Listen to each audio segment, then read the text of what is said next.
stones you have there, 12 stones with 12 tribes.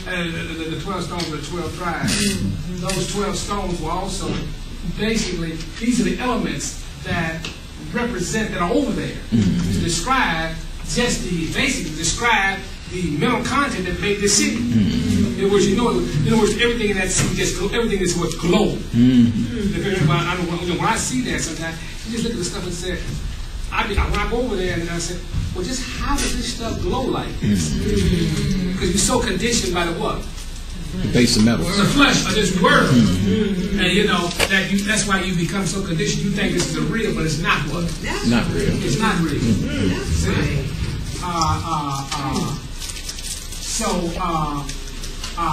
What you have to understand that, then I want you to read very briefly. I didn't include it on my PowerPoint here. Is I want somebody to read just two little lines here. That it starts here on page 6, where it says, "Their beauty is so overwhelming." Yeah. Their beauty is so overwhelming that they make humans feel they are naked. Well, it's just like you saw Queen Elizabeth when she comes out in all her radiancy, the diamonds and all that stuff. You look at her. I look at her and I didn't know when you look at it, then you understand what they're trying to imitate. Right. She has all these diamonds all over the whole garment, diamonds. Some of these high fashion dresses that cost $25,000, $30,000, $100,000. They have all these sapphire stones. You know what they're trying to what? Imitate that spiritual. Imitate the spiritual body. That's the devil always trying to say, I can't go back. I got to get something down here As close to it. As close to it as I can, because it's deeply embedded in his sight. What he lost. It should be noted that the brilliance and gem-like outer appearance of Elohim and the angels are reflected of the state and condition of the consciousness. Read. Now Lucifer has a very beautiful and wise. And what that means is that your thoughts in your mind reflect the outward appearance of this body. Please understand. You find somebody in grief, you can look at them. Their outward appearance tells you that they're in what? Grief. Now, I was at McDonald's the other day, and I was just waiting for some orders. All of a sudden I had this like this. So I'm just waiting for my order, and she walked in and this is commanding what? Hold. She said, "What's wrong with you? What's wrong?" I said, "Nothing wrong." And the boy said, "Well, that's a commanding hold." So she was just able to look at my what? Outward appearance. So the thoughts of the mind, so when somebody says love, you can tell by their what? By their outward appearance. Now, if that reflected from a natural little standpoint, the thoughts in the mind causing the body to react outwardly, then how much is more so what? In the spirit. So when you reflected peace, joy, and heavenly in this state, your outward appearance reflects that, and the vibrations you give off. So you can see then with the angelic creation, what they give off power, because they offer the divine attributes of Yahweh and righteousness. So you can see then how they were working unrighteousness with the devil. Even though he has the outward appearance, he doesn't have the power of Yahweh.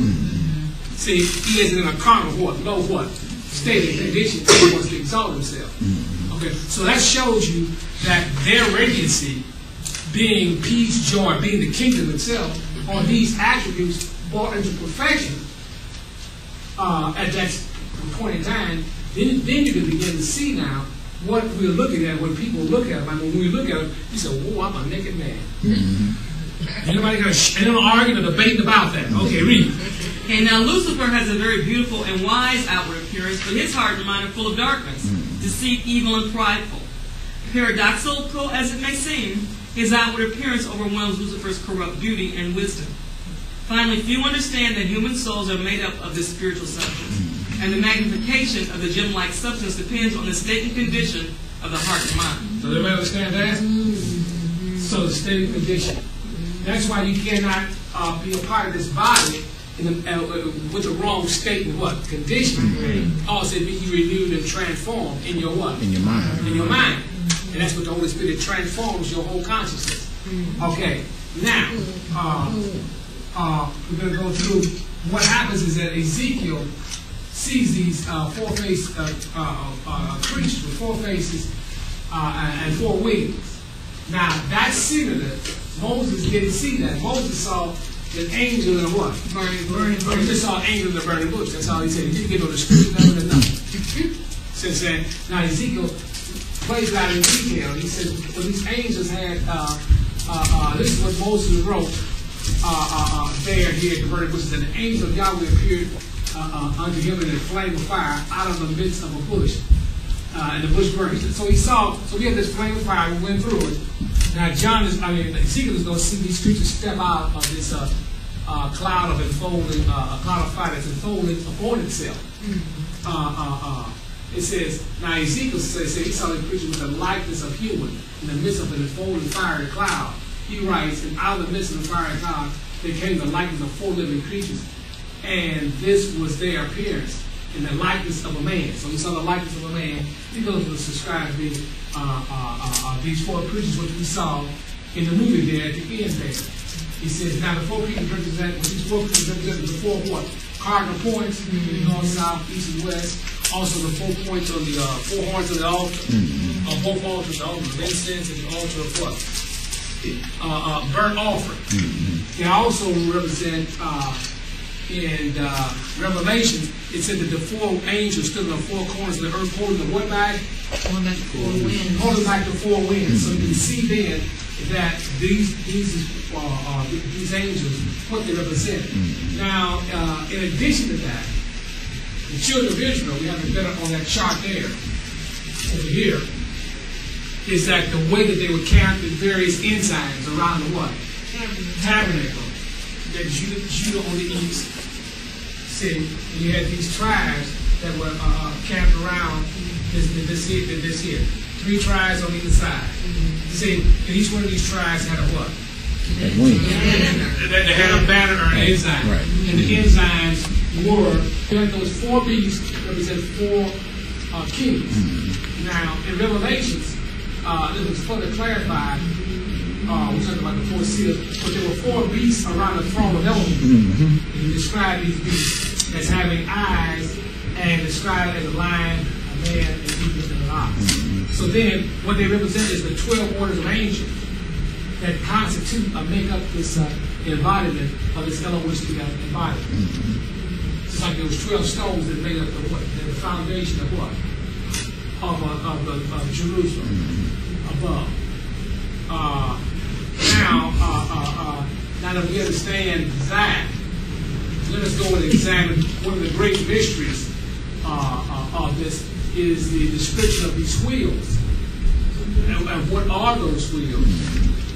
And Dr. Kelly said they are tabernacles. Okay, and we'll go about to prove that and show you what you're looking at there as we go on to explore this. So he says one of the greatest parts of Ezekiel's vision is the wheel.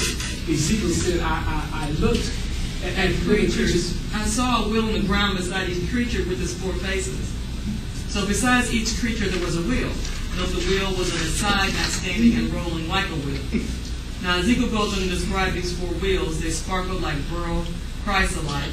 Wikipedia website said, pure beryl is colorless, but is frequently tinted by impurities. Possible colors are green, blue, yellow, red, and white. The name comes from the Greek berlos, which refers to a precious blue-green color of sea waterstone. Okay, read. Ezekiel 1:16 says, this was the appearance and structure of the wheels. They sparkled like chrysolite, and all 4 looked alike. Each appeared to be made like a wheel intersecting a wheel. Okay, read. Ezekiel goes on to describe the 4 wheels as being the same, and each appeared to be made like a wheel in the middle intersecting a wheel.